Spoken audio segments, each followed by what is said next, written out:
Hello and welcome to the Intellect's Cove. My name is Colin Fairley. I'm a pragmatist philosopher and political theorist based at Queen's University in Canada. And in this video, I'm going to give a summary of some of the themes from Chapter 7 of my most recent book, Aging and the Ethics of Longevity Science, published with Oxford University Press. Chapter 7 is entitled Fair Innings, Women and Longevity Science, and I use the example of women's health to amplify the societal significance of advances in translational gerontology and many of the shortcomings of bioethical discussions about longevity science more generally. So my plan is to do two videos on this chapter. In the first one, I'm going to talk generally about the fair innings arguments that we often find employed in bioethics. And then I'll talk a little bit about women's longevity. And that will then set the stage for the second video, where I'll do more of an in-depth analysis around reproductive longevity and maternal health and the other benefits that slowing human aging might be able to offer the women of the world throughout their adult lifespan. All right, so if you recall, if you've been watching my videos, you know that I describe myself as a pragmatist philosopher, which means that I apply the normative analysis concerning longevity science with the empirical realities of the world, rather than engaging in a kind of armchair theory approach where one sits in the ivory tower of academia, somewhat removed from the science of healthy aging itself. And instead, I want to narrow the gap between debates in bioethics, political theory, and the natural sciences around evolution, aging, and health. So I believe a lot of this has to do with the questions we ask. And one of the things that I'm most passionate about is ensuring that in bioethics and political theory, we are actually asking the right questions so that our limited time and energy is focused on deploying a normative analysis that could actually provide useful guidance for us in the real world, rather than some hypothetical state of affairs that will never come into existence. And so I just want to begin by unpacking a little bit about the empirically informed approach to ethics. And I try to do this in Chapter 7 by focusing on women's health, which is a great example of how attending to the empirical reality of longevity should inform at a foundational level the normative analyses a philosopher deploys for thinking about aging and longevity science. And I'll just kind of highlight two commitments that are amplified throughout my book, but in particular in Chapter 7. The first commitment of empirical ethics is to enhance the context sensitivity of ethics. And so I think focusing on women's health is a great example of how this can be done, rather than just thinking about aging research as benefiting older persons in the abstract. When we reveal the reality that most of the world's oldest persons are female, this will alter a lot of the moral sentiments people have about the moral significance of advances in healthy longevity. So that is going to be one of the issues that are amplified through Chapter 7, the context sensitivity of a moral analysis of longevity science, as illustrated by attending to how that science could improve the health prospects of women. And secondly, to have an interdisciplinary orientation towards these topics. This quotation from Doris and Stitch in the Handbook of Contemporary Philosophy: intellectually responsible philosophical ethics is one that continuously engages in the relevant empirical literature. And what's really relevant to an ethical examination of longevity science is the declining fertility rate of females through the fourth decade of life, the reality that many women are having fewer children and delaying the age at which they have those children, the onset of menopause and the effect that that has on the health and well-being of women. So I think the topic of aging in women is a great example of both of these issues of empirical ethics. And that will really be a focus of my future research on aging, is a more in-depth analysis of these topics than I could do justice to them in Chapter 7.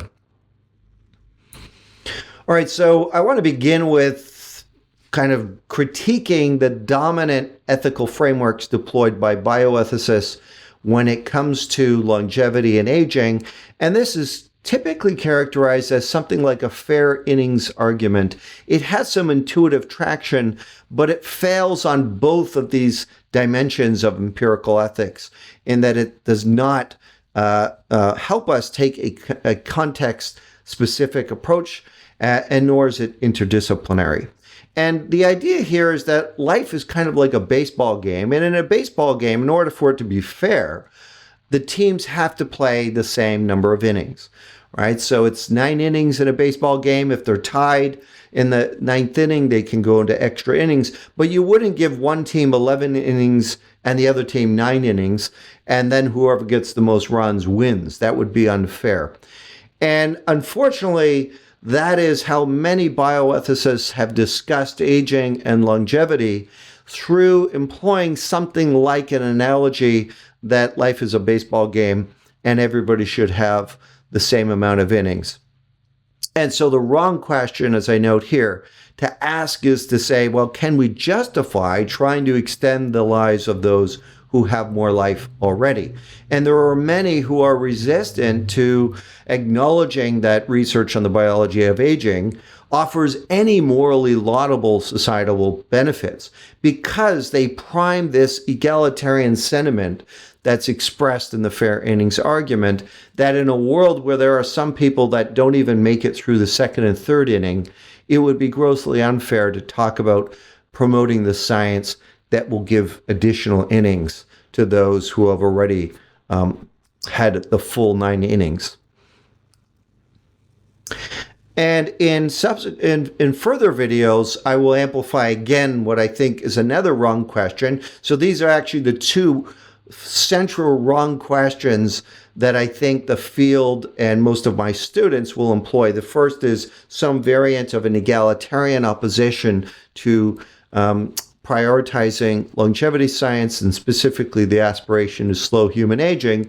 And the second one, which amplifies kind of similar moral sentiments, is to worry about the potential impact on climate change, planetary health, if we talk about extending the human lifespan via altering human aging. So can we justify trying to extend the human lifespan in a world already burdened by the crisis of climate change? So this one I'm going to pause for now, but in the final 2 chapters of the book and the videos that I will post on that, that is the issue that I will be addressing. But it was timely to put it in here because by focusing on women, and then in later chapters focusing on planetary health, I hope to dislodge the grip that these questions have on my fellow bioethicists and philosophers. I understand how, priming these questions can activate some pretty strong emotional and moral convictions, but when you have an empirical ethics orientation, you'll see that actually dismissing the science that could help us redress some of the challenges of climate change and some of the health predicaments that the world's women face, we are not actually advancing anything that could be really morally defensible. Right, so the motivation, this chapter actually began, initially was published as a journal article in the Journal of Population Aging. And the motivation for writing it really was, or at least the catalyst, was the 2022 theme of the International Day of Older Persons. So October 1st is a recognition of the of the International Day of Older Persons, and the theme for 2022 was the resilience and contributions of older women. And so I actually was, submitting this article in the run-up to October 2022, and eventually it got published in the Journal of Population Aging. But I thought, here's a great opportunity to reflect on how geroscience is really relevant to the health and well-being of the world's older women. So one of the things that I highlight in the chapter is what is referred to as the male-female health survival paradox. This is one of the empirical realities of the world, and unfortunately many people are not familiar with it. So let me just explain what this means. In every region of the world, females outlive males, right? There's no country where men have a longer life expectancy than women. And so globally, it's nearly a 5-year differential between men and women. This is from 2020, so it's a few years dated, but we can see females approaching age 75, global life expectancy, and males approaching 70. So beginning by noting that women survive longer than men already begins to deflate the power of the fair innings argument, because the detail is that those that survive longer than others include most women surviving longer than men. And one is not going to invoke the fair innings argument and say, well, women are surviving longer than men. Why should we be promoting the health of women? They're the longevity halves, right? So I amplify the situation of women as a way of abating many of the unhelpful theoretical frameworks that bioethicists have already employed. But I also do it because the health predicament of women in later life is worthy of serious consideration when we think about what the societal impact of translational gerontology is likely to be for the world's aging women.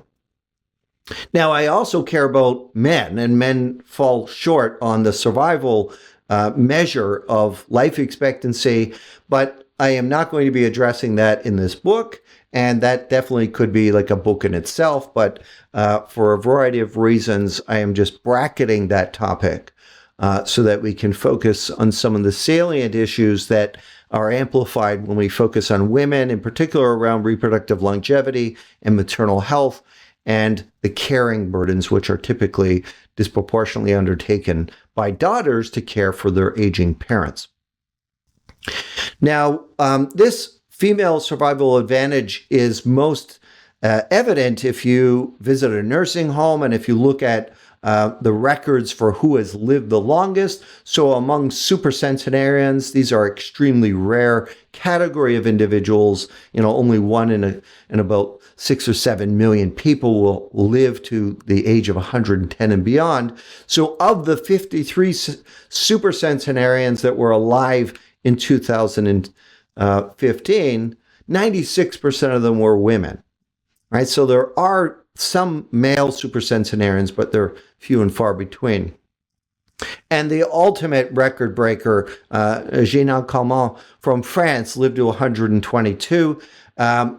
Her record, it's been standing for many decades. The oldest living man, a very impressive 116, but coming up short of what the oldest living woman record is.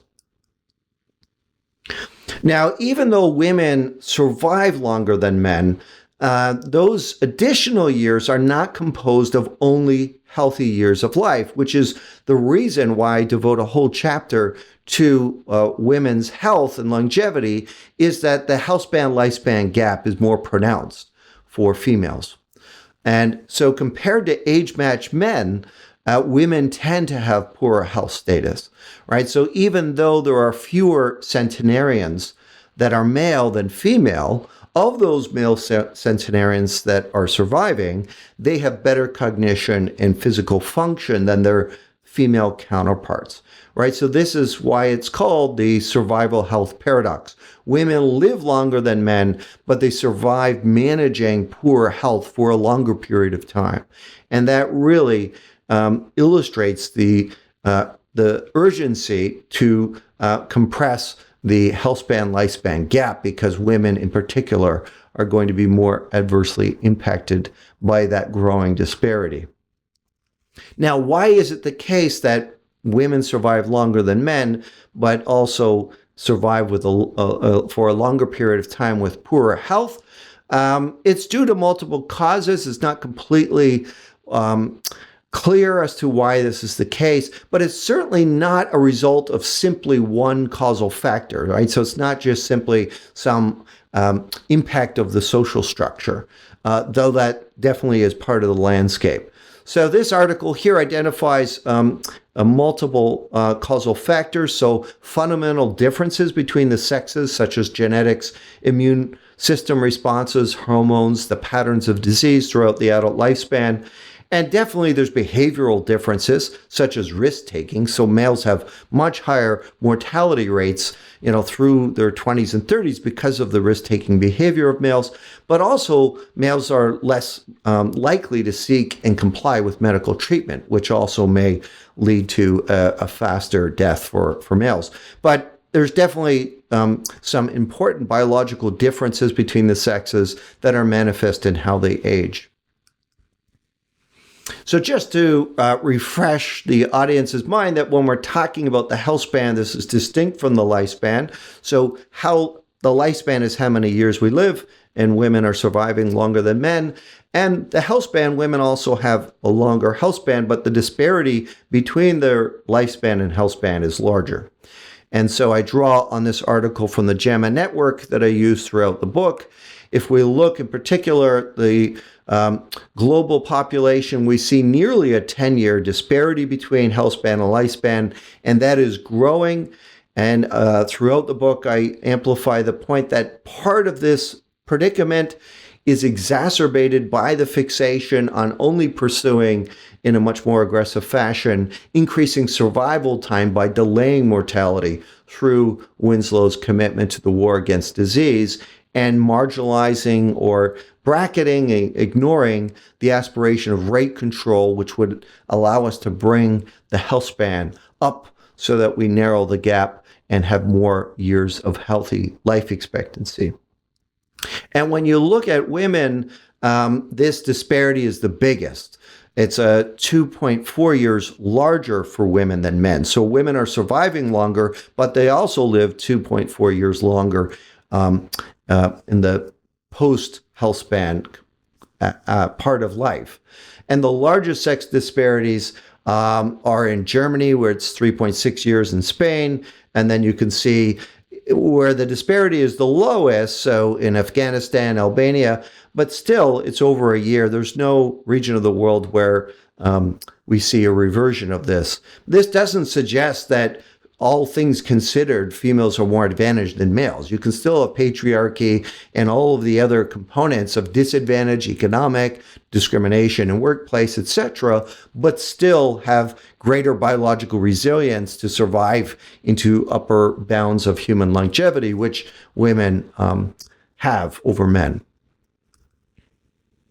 Okay, so what is wrong with the fair innings argument?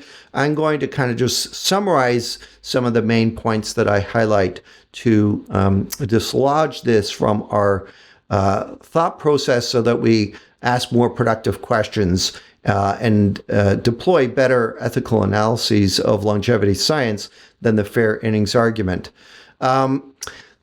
My main problem is that these theoretical discussions and debates tend to focus at a very abstract level of analysis, right? Most people will just think, well, there's the longevity haves and have-nots, and so it's portrayed as like either we save the young or we save the old, or those in developing countries and those in the developed world.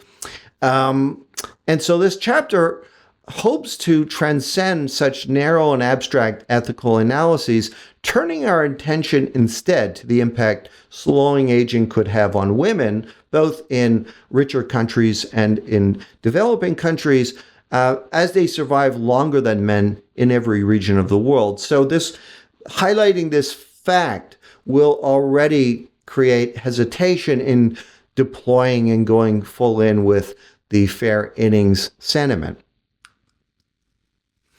Now, one of the main foils for my argument throughout the book is Daniel Callaghan, who in False Hopes argued for imposing an age limit on healthcare, and this idea that Americans already survive long enough and that we shouldn't be trying to prolong life. Callaghan was not focusing on translational gerontology. He was really focusing on increasing survival time longer. But here's a quotation from Callaghan that kind of captures the main sentiment I'm arguing against. The average person in good health in the developed countries of the world and living in a reasonably safe environment already lives long enough to accomplish most reasonable goals. Neither the human species as a whole nor most individuals need more than the present average life expectancy in the developed countries, which is roughly in the mid-70s to low 80s, for a perfectly satisfactory life. This idea of a steady state life expectancy at its present level would establish happily a finite and attainable goal. Enough already.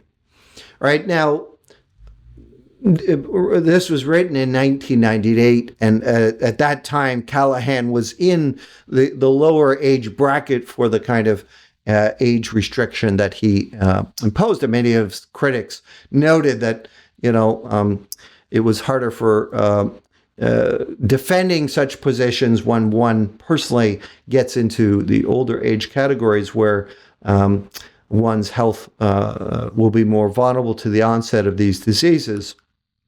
But it didn't take critics long to highlight the difficulties and shortcomings of this sentiment expressed by Callaghan. Robert Butler, for example, just points out that it's ageist. Everyone has a right to health. We don't say because you reach a certain chronological age, you forfeit the moral interest in health. And Nora Bell pointed out that this has much more profound implications for women, given that women survive more into advanced age. And so basically, we would be disenfranchising access to, we would be undermining access to healthcare for mostly female populations surviving beyond the eighth decade of life. So Robert Butler, one of my favorite gerontologists, coined the term ageism back in 1969.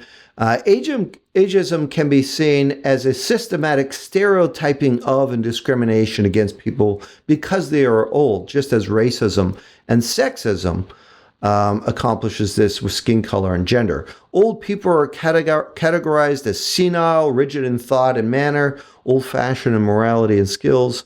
Ageism allows the younger generation to see older people as different from themselves. Thus, they subtly cease to identify with the elders as human beings. And one of the problems, I think, with the fair innings argument is that it does perpetuate this. One envisions if one's aged 20, as many of my students are, they think, well, if I was, in my 70s and 80s, I wouldn't really have much I wouldn't really value extending healthy duration of life much further, because by then, what would I do? I'm just sitting around, in a nursing home. So those stereotypes have a very powerful influence over the moral evaluation of the benefits of applied gerontology. And I think it's critical that we dislodge these stereotypes to fill in a richer detail, that people have an interest in volunteerism, participating in the community, spending time with their family members, reading and writing. So one does have an interest in health throughout the adult lifespan. It does not diminish. We don't get to a stage where we simply say, well, I don't care at all about being healthy anymore. And the World Health Organization's constitution asserts a right to health as something that applies to all human beings, not simply to those at a younger age.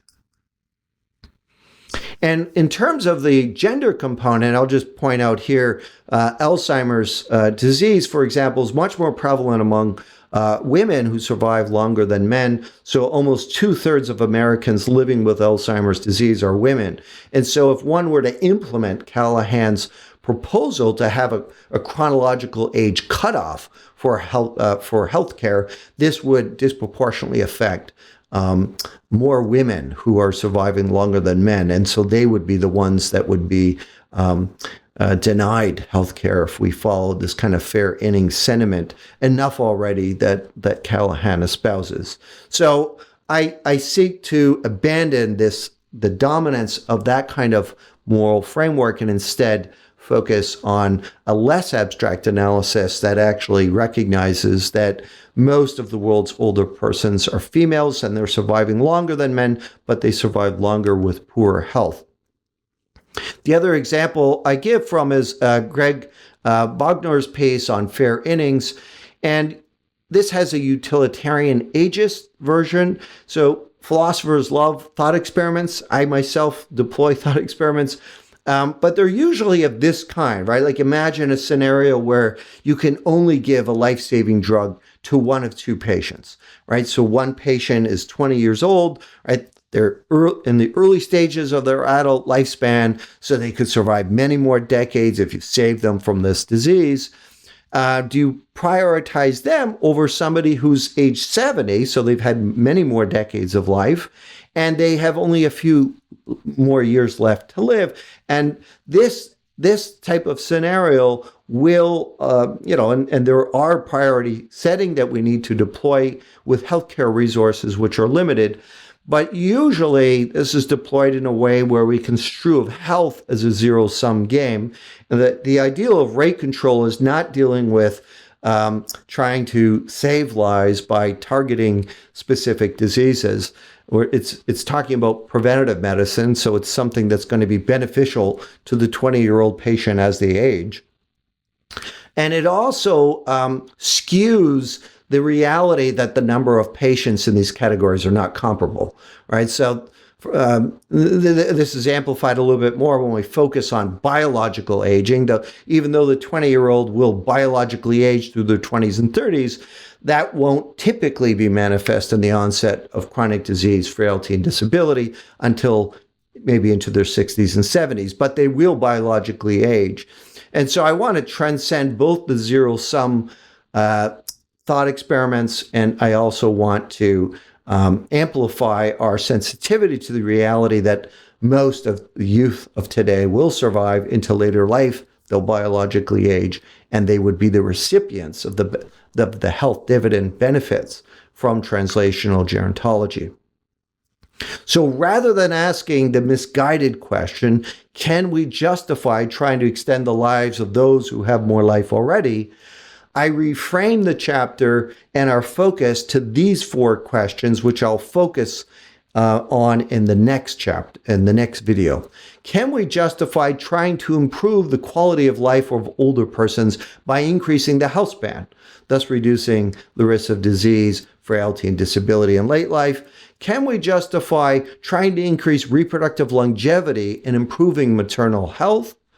Can we justify trying to reduce the financial hardships persons typically face in late life? And can we justify trying to reduce the caring burdens that typically fall on daughters to care for their older parents? And I want to argue an enthusiastic yes to all four of these questions. That'll be the focus of the next video that I post. I'm going to focus on reproductive longevity and maternal health and supplement that with some of the other points that I just had on the last slide. So that is it. It's a bit longer of a video on the first of two installments on chapter 7 of my book.